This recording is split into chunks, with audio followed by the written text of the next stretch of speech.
গোল হইছে দাও সুন্দর আছে দুই বোনে ভাইজা খা ভাইজা খামু না আমি রুটি বানায় শ্বশুর বাড়ির মাইসের ভাইজা খাওয়ামু আমার বিয়া দিয়া দাও পায়েল দুইটা জুস দাও তো। আচ্ছা ঠিক আছে আসলে হয়েছে কি ওই দোকানে গেছিলাম জোর করে দিয়ে দিছে। থাক আপনার কথা কইন না পায়েল কই গেলি? এরপরে থেকে সব তোর দোকান থেকে নিমু। আহা আমি পারি না পারি না হয় শান্ত ভাত খা আচ্ছা সীমা আরে জানোয়ার খাওয়ার আগে হাতটা ধুয়ে আসা খা তুই আমার জানো ডাকলি কে? আমি ভাতে খাবো না। আমার পুরাটারে সাতাই দিলি কে আর নে তুই খাওয়া কথা ভাই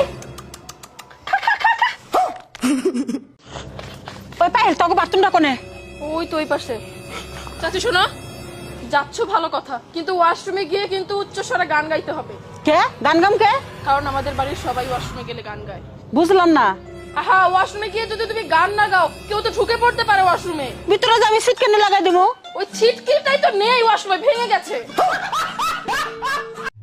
ওই পায়েল ভাবতেছি তোর একটা আইফোন কিনা দিব ইয়াল্লা তাই নাকি কবে কখন কোন সময় এত টাকা তুমি কই পেবা ভাবতেছি ভাবতে তোর টেহ লাগে না